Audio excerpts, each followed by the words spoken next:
as I wandered across companies, I found something very interesting, that not by intent, but by accident, the companies that had done well in India were just naturally beginning to sort of replicate their success in other parts of the world. And the advantages, it struck me, seemed to be in sort of four buckets. Some companies had really used India to change their cost structure in a fundamental way, and they were therefore more profitable than their direct peers. And they did that by leveraging the enormous engineering talent pool in the country. So think of IBM with 140,000 people in India, or Honeywell, which has 20,000 of its engineers sitting in India, or Dell, which has a third of its workforce in India, or Deere, which has a quarter of its R&D in Pune. So these people are not leveraging talent on the fringes, but they've really fundamentally embraced the talent pool here. And as a result, they're adding 100, 200, 300, 400 basis points to their overall company profitability, which is a huge advantage in most industries. So that's one. The second is, I saw companies which had actually taken the trouble of developing market-specific products for the country. And so, for instance, take John Deere, the tractor guys. For years, for 100 years, they had no real offering in the small tractor segment below 35 horsepower, and Mahindra had eaten their lunch in this segment. And finally, they decided to develop this tractor in India, for India, and it was quite a success in the country. And then they've started exporting it to 70 countries around the world. Or Cummins, which developed a small genset for the Indian market, and now it is sold in many other parts of the world. Or Unilever, which came up with a water purifier for the Indian market. It's a $20 device called Purit, and now they sell quite well in markets like Indonesia and so forth. So repeatedly now we're seeing evidence of companies taking these products to other parts of the world. And Paul Polman, who's the CEO of Unilever, actually made a very interesting observation.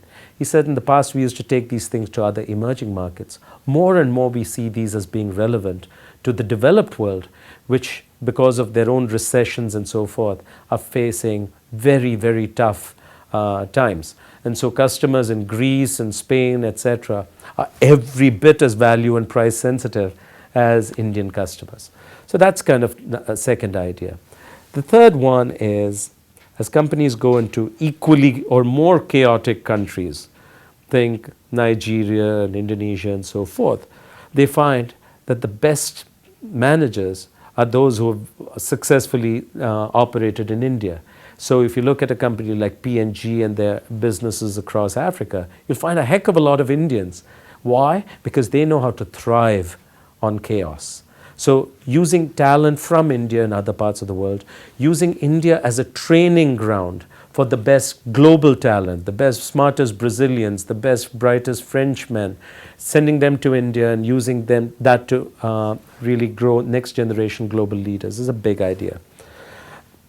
So these are three things. Finally, I would say there's something subtle, that succeeding in India and in China begins to change the mindset back at headquarters in some really important ways. So for instance, you speak to Tom Linebarger, who's the CEO of Cummins, and he'll say, Ravi, you know, we had this nightmare joint venture which you managed with Tata Motors, and you know, we really learned how to make it successful. That taught us how to do joint ventures, and today we have over 55 joint ventures around the world. So Cummins learned an important new skill. You talk to Jaspal Bindra at Standard Chartered. He says, Ravi, we understand how to think about risk in emerging markets better because of our experience in places like India. And so while another bank, say an American bank like Bank of America, may see this as too risky, these guys will say, it's not that risky. We know how to manage it. We know how to assess it. That gives them an advantage.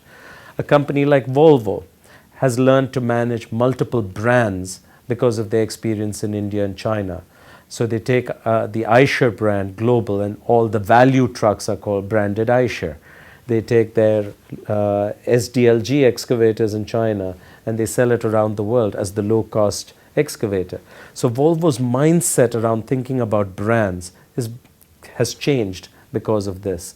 So that's why I came up with this idea that if you win in India, and of course China, you develop a new mindset, you develop a new set of capabilities, you develop a talent pool that can help you win everywhere.